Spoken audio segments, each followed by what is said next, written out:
Out there in the vast landscape of the internet, there's this hidden world of, well, digital detectives. They're not solving crimes you'd see on TV, but they are hunting for clues, tiny vulnerabilities hidden deep in the code that pretty much runs our entire lives. This is the world of bug bounty hunting, where the good guys, ethical hackers, actually get paid to break things before the bad guys do. I mean, think about it. Our digital world is getting more complex by the minute. And with all that complexity comes more and more places for things to go wrong. There's just no way companies can find every single flaw on their own. And that's exactly why bug bounty programs have become so powerful. They're basically crowdsourcing security, connecting businesses with a global army of these digital detectives. And really, this is the whole idea right here. Imagine using all the skills of a hacker, probing systems, finding those weak spots, but not to cause any harm. Instead, you're doing it to help fix them. And yeah, getting paid pretty well for it. That's the powerful and honestly pretty cool promise of bug bounty hunting. So, what this all leads to is what you could call a hidden economy. It's this entire ecosystem where digital vulnerabilities actually have a price tag. And believe me, companies are willing to pay top dollar to the ethical hackers who can find them first. At its core, a bug bounty program is really just a formal invitation. It's a company basically saying, hey, we challenge you. Go ahead, try to find the cracks in our armor. And if you succeed and tell us about it responsibly, we will absolutely reward you for it. It's all about being proactive with security, not reactive.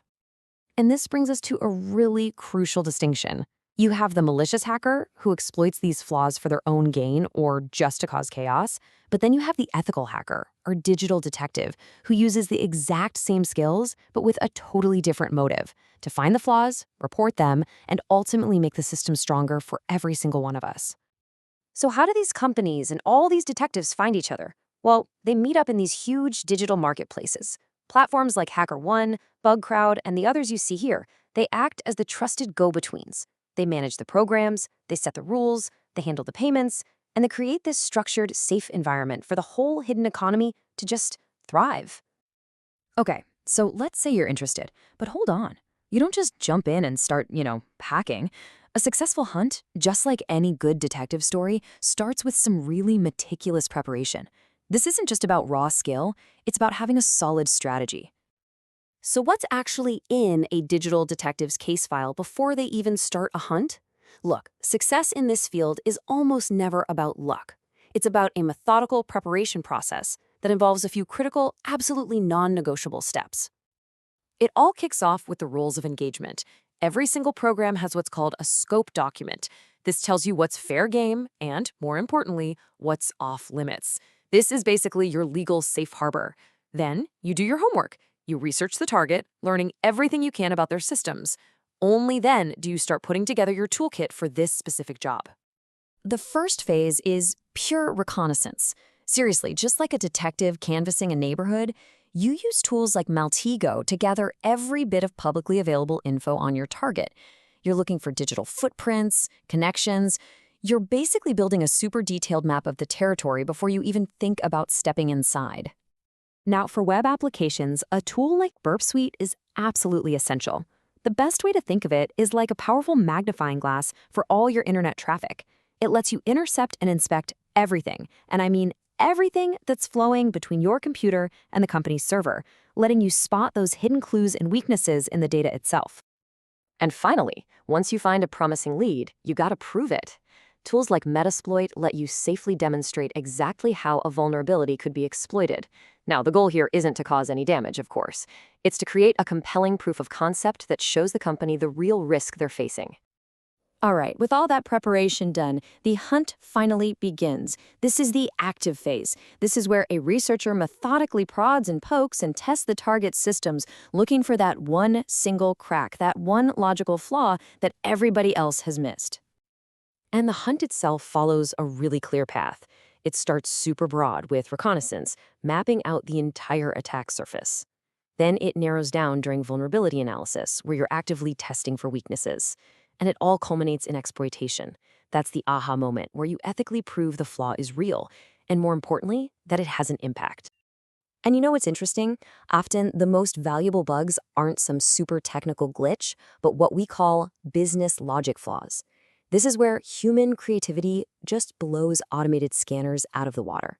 A scanner can't tell you that an e-commerce site will let you put $1 million TV in your cart and then change the price to $1 at checkout.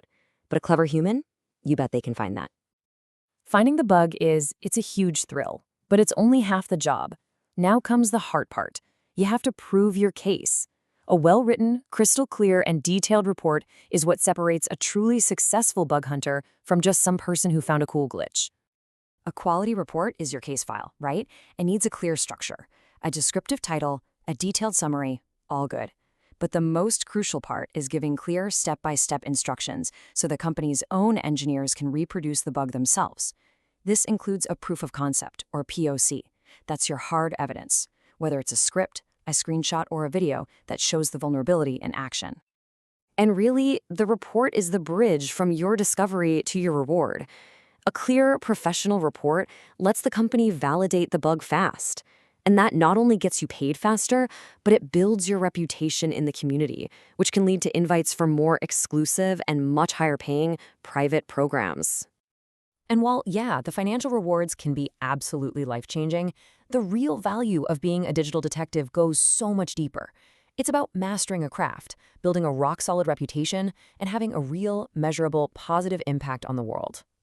But let's not downplay it. The money can be incredible. Finding just a single critical vulnerability, like one that could give an attacker total control over a company's main server, can easily result in a payout of over $100,000. Some researchers make a very, very comfortable living doing this full-time. But beyond the cash, the real rewards are immense. You earn recognition from your peers, you build a name for yourself in this highly respected community, you gain practical, hands-on experience that, honestly, no classroom on Earth can provide. And maybe most importantly, you are actively making the internet a safer place for all of us. So we'll leave you with this thought. Our digital world is built on countless systems, and every single one of them has its own set of locks. Malicious actors are out there, right now, trying to pick them. The real question is, who's going to find the keys first? The digital detectives working to protect us, or someone with very different plans?